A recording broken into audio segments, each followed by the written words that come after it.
Welcome to our fortress tool. I'll take some time to show you around.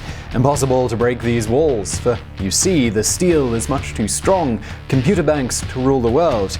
Instruments to sight the stars. An inventory of foreign life forms in a suspended state of cryogenics.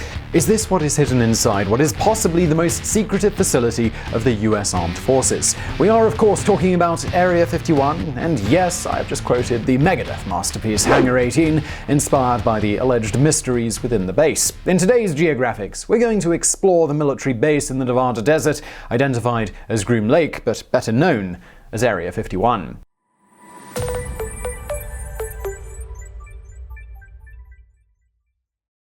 Conspiracy theorists and popular culture have built upon the classified nature of this location for years, attributing all sorts of dark events going on within its heavily guarded perimeter.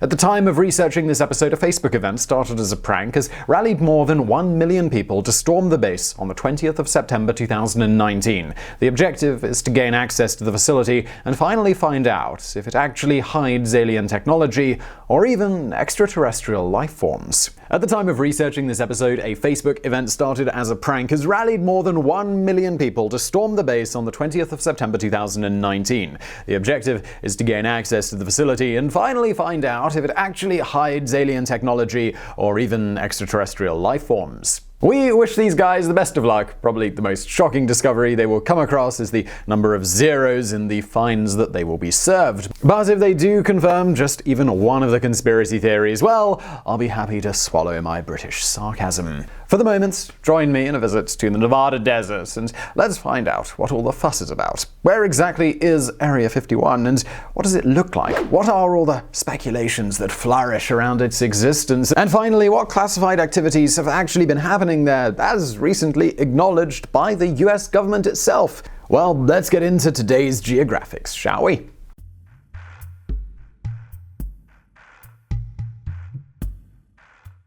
The facility known as Area 51, Groom Lake, or even Paradise Ranch, was publicly acknowledged by the US government only in 2013 via the release of declassified documents via the CIA FOIA website. Area 51 is located in the desert of the state of Nevada, roughly 100 miles, that's 161 kilometers north of Las Vegas, very close to a salt flat known as Groom Lake. The exact coordinates: 37 degrees 14 minutes north latitude, 115 degrees 48 minutes west longitude. Or you could just type in Area 51, Nevada, USA into Google, and maps and directions will be provided for you. The base was established in the mid-1950s, expanding upon a previous training facility for bomber pilots founded during World War II. For decades, the existence of this base was hidden in all records, with the government itself even deleting certain satellite images. Only in 2000, photos taken by a former Soviet satellite were published by the Federation of American Scientists. This publication finally confirmed the existence of this secret test facility to the general public, even though rumors and witness reports had been circulating for years prior. The military base itself is relatively small and consists of a main hangar,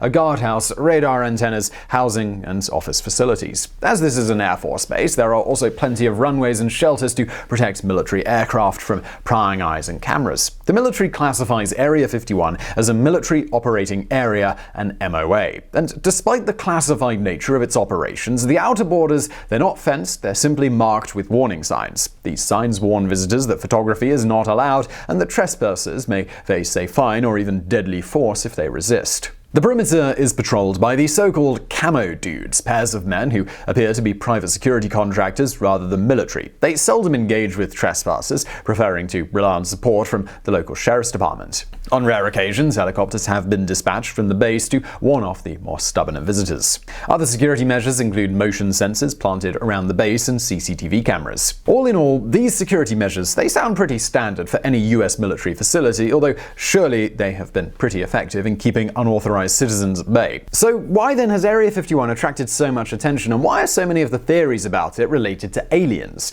While the first rumors, they came with the numerous sightings of strange lights flying at night over Groom Lake and even UFOs soaring at impossibly high altitudes. These sightings were reported by numerous and credible sources, including airline pilots. Some of these pilots witnessed strange objects flying at an altitude of 60,000 feet in a period when passenger planes could reach a maximum altitude of 20,000 feet, while military planes only flew at 40,000. The Air Force and the government, they always remained silent, as did the personnel of Area 51. But then, well, this all changed with a man called Robert Lazar.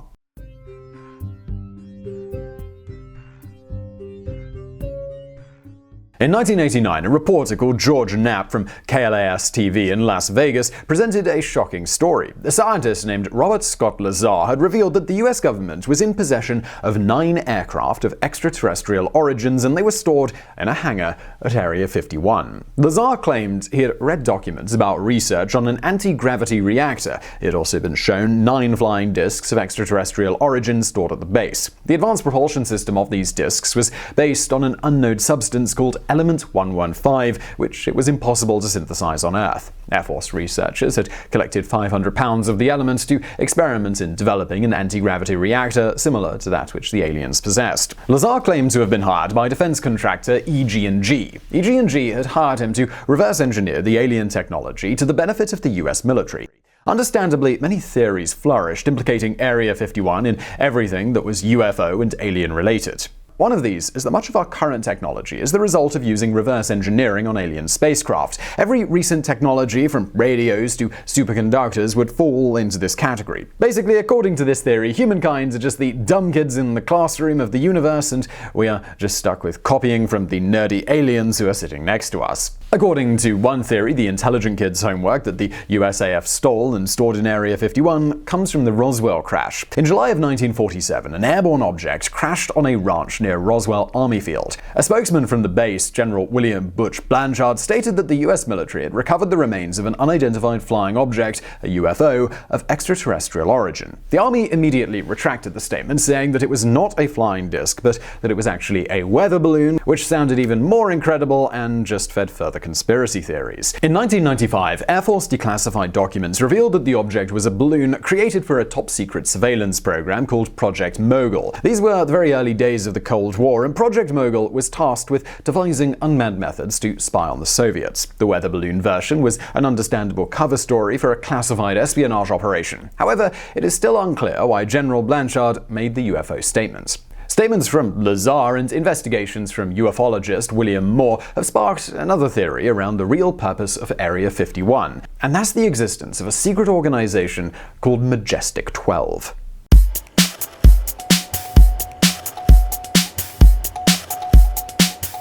The Majestic 12 were originally founded during President Truman's administration with the original goal of overseeing experiments on the remains of alien crashes safely kept in Area 51. These remains included alien corpses and not just their technology. According to the more sinister versions of this speculation, the ultimate goal of Majestic 12 is to exploit alien technology, or even an alliance with the aliens, to achieve world domination. Rumors about their existence were substantiated in December of 1984 when Los Angeles TV producer Jamie Shandera received an anonymous package containing a dossier dated the 18th of November 1952. Its author was Vice Admiral Hillenkoetter. Its purpose was to inform President Eisenhower of the recovery of the remains of 2 crashed spaceships. In the first of these crashes, in July 1947, authorities had recovered the bodies of 4 humanoid beings.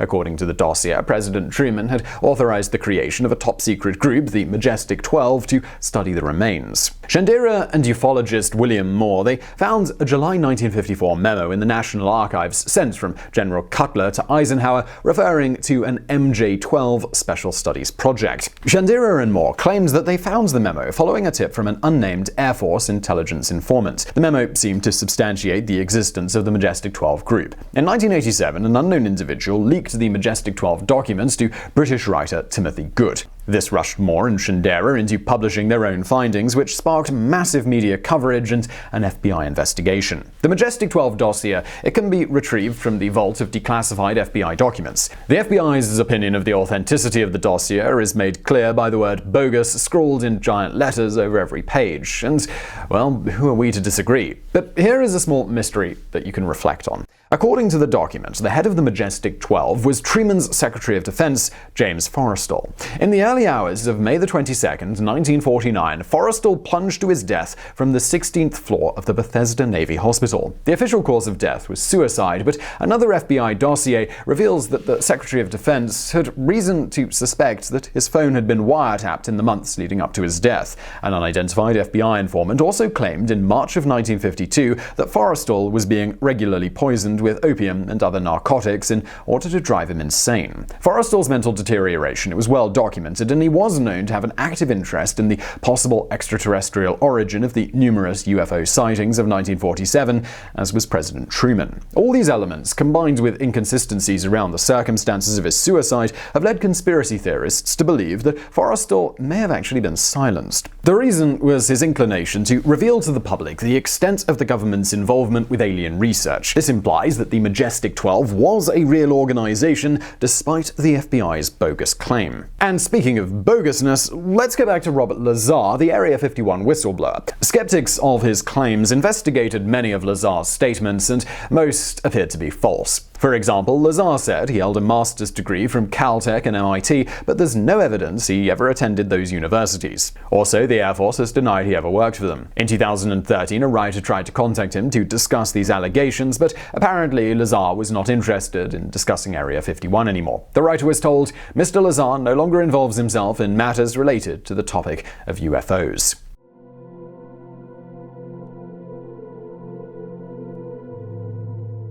Not all speculations around Area 51 are about aliens. According to technical writer Bill Kaysing, the Nevada base was used as a soundstage to fake the moon landing in the summer of 1969. In his writing, Kaysing argued that NASA lacked the technology in 1969 to land humans safely on the moon. In addition to that, astronauts would not have been able to survive the Van Allen radiation belt. His theory was that NASA sent the Apollo astronauts up in a rocket until it was out of sight, then transferred the lunar capsule and its 3 passengers to a military cargo plane. The plane then dropped the capsule 8 days later in the Pacific, where it was recovered. In the meantime, NASA officials filmed the moon landing at Area 51 and brainwashed the astronauts to ensure that they cooperate. Believers of Kaysing build on this idea by suggesting that the fake landing was filmed by none other than Stanley Kubrick. He had been selected due to the critical success of 2001: A Space Odyssey and the impressive portrayal of a moon landing that appears in that movie. So what was the purpose of this whole hoax? Well, that was fooling the general public and the Soviets into believing that the US had won the space race, which, so far, Moscow was in the lead of. Kaysing's theories were popularized by a 2001 Fox documentary, which highlighted some inconsistencies in the footage of the landing. For example, why were there no blast craters underneath the landing modules? Why did shadows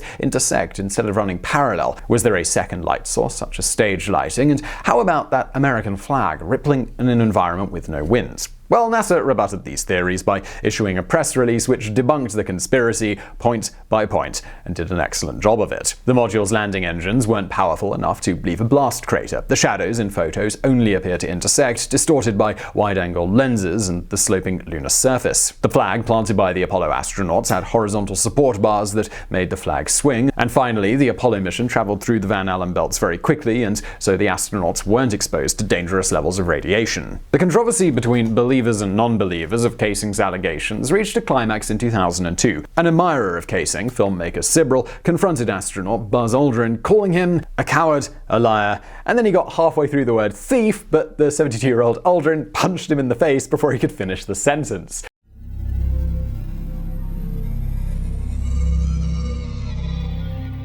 And now for something completely different, an Area 51 conspiracy theory that may take us back to the realm of science and possibility. This theory asserts that the Air Force is using Area 51 to experiment with weather control for military purposes. This assertion is even backed up by the Las Vegas Tourism Bureau, and there may be a kernel of truth to it. According to a National Science Foundation report, the US military engaged in Project Cirrus, a research effort in the late 1940s and early 1950s to modify clouds and use rain and the lack of it as a weapon. And Between 1962 and 1983, the National Oceanic and Atmospheric Administration ran a project called Project Storm Fury, in which scientists tried to use cloud seeding to slow hurricane winds, though they didn't have much success. The idea was to tame the destructive power of hurricanes by seeding silver iodide to stimulate convection outside of the eye wall of the hurricanes. This would result in decreasing the speed of hurricane winds, a 10% reduction being sufficient in reducing the destructive power of such storms. This project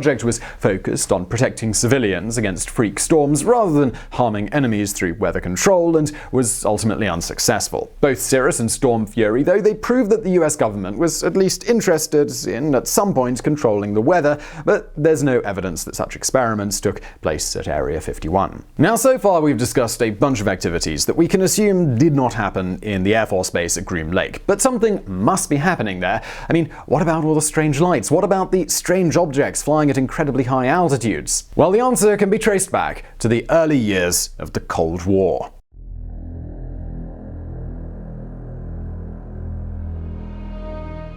When the Soviet Union and China backed North Korea's invasion of South Korea in June 1950, it became clear in the West that the Kremlin was intent on expanding its influence. So, how could the US now keep tab on Stalin's schemes? Well, in the early 1950s, the US Navy and Air Force sent low-flying aircraft on reconnaissance missions over the USSR, but these were too vulnerable to anti-aircraft guns and interception. In November 1954, President Eisenhower approved the secret development of a high-altitude reconnaissance aircraft called the U-2. This program required a remote covert location for training and testing. Groom Lake, which had been a training ground for World War II pilots, it fit the bill perfectly. With the designation of Area 51, this site became a top-secret military base. Kelly Johnson, one of the leading engineers of the U-2 project, rechristened it Paradise Ranch to entice recruitment of new technicians. The first U-2 aircraft prototypes began their test flights in July of 1955, and immediately reports came flooding in about UFO sightings. Many of these sightings were observed by commercial airline pilots who had never seen an aircraft fly at such high altitudes as the U-2, soaring 40,000 feet higher than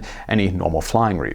It's understandable that to these pilots, these planes look completely alien. Air Force officials knew exactly the nature of the UFO sightings, but could not reveal classified information to the public, so they remained silent or explained them as natural phenomena or weather research balloons, an explanation that had been used already at Roswell. In the late 1950s, U-2 operations were replaced by other military aircraft, such as the A-12 Oxcart, the Bird of Prey, the F-117A, and Tacit Blue. These were and are models used to collect intelligence or equipped with stealth technology, which again accounts for the extreme secrecy. Extensive testing and training was required, and accidents did occur. A CIA declassified document reports the wreckage of an Oxcart being transported in secrecy back to the base in January of 1967. The grounds of Area 51 were also used to train pilots in vital skills should they have to parachute into enemy territory or if they were captured by the Soviets. In August of 1963, new mandatory training courses for pilots were created, including resistance to interrogation,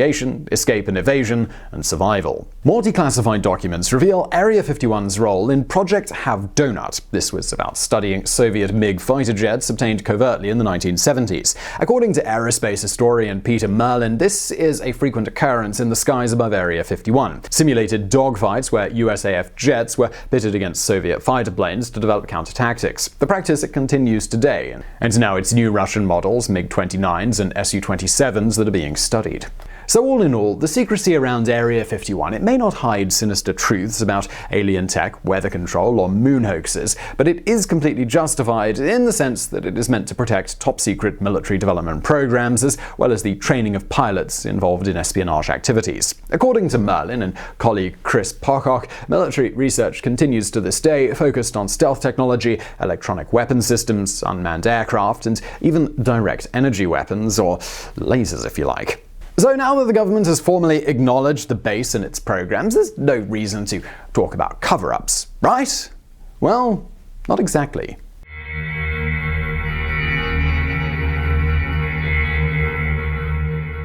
Conspiracy theories aside, there is at least one documented instance of a government cover-up related to the Groom Lake facility as exposed by Professor Jonathan Turley from George Washington University and lead counsel in what is known as the Area 51 litigation. During the 1990s, Professor Turley represented Area 51 workers in 2 lawsuits. These suits followed the first official recognition of the base, although at the time it was simply mentioned as a non-specified black facility, one whose very existence is denied by the government. Over the course of the lawsuit, Turley was threatened with arrest, his clients and their families were threatened with prosecution, and he had to go to Moscow to find images to prove the existence of the base. But what was the lawsuit all about? Well, according to Turley's clients, Area 51 was a hazardous waste site at which classified equipment and materials were disposed of in an illegal and extremely dangerous manner. The hazardous waste was simply dumped in long open trenches, doused with jet fuel, and set on fire. This practice generated highly toxic smoke known as London fog by workers at the base. Many came down with severe skin and respiratory illnesses associated with exposure to burning hazardous waste. One of the aims of the lawsuit was to discover exactly what the workers had been exposed to so that they could get appropriate medical care. Turley's first hurdle was to get the government to acknowledge the existence of the facility. This he achieved thanks to the Russian satellite pictures that we mentioned at the beginning of the video. Then Turley claimed that he struggled to even meet his clients. During the lawsuit, it was impossible for him to meet his clients at his office, so he had to arrange covert meetings in motels and garages, as his clients they feared getting arrested. In the end, Turley prevailed in demonstrating that the government had acted in violation of federal law, but the government refused to reveal what toxic waste had been burned in the trenches, which meant that Area 51 workers and their doctors didn't know what they had been exposed to. The government also refused to acknowledge the name of the base. In the end, the government, or the military, or both, had escaped responsibility by hiding behind secrecy. After the death of one of Turley's clients, an analysis of tissue samples from his body found unidentifiable substances that even one of the nation's top scientists could not recognize. In a 2013 article for the LA Times, Professor Turley lamented the fact that the documents declassified back then didn't clear up the nature of the waste material. In any case, they were released after the statute of limitations had passed for the related crimes, meaning a further trial is not likely to occur, and Area 51 got off the hook.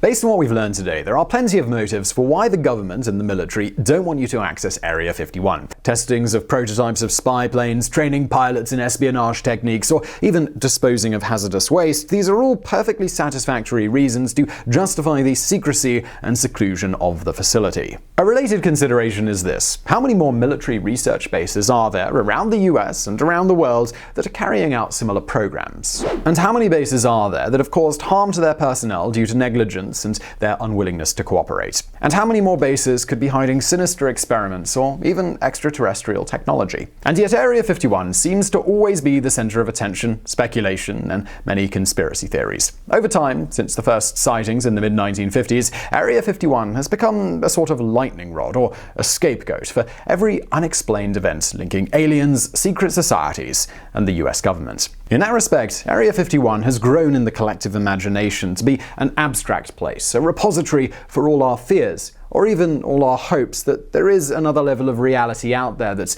hidden from our eyes by a select group of sinister conspirators. And yes, we've resisted saying this so far, but maybe the truth is out there. But it doesn't necessarily have to be hidden in Area 51, and there doesn't necessarily have to be only one truth. So I really hope you enjoyed today's Geographics. If you did, please do hit that thumbs up below, and when you subscribe, hit the notification bell so you find out when we put out a new video. That would be great. Also, let us know what you thought of this video in the comments below. And as always, thank you for watching.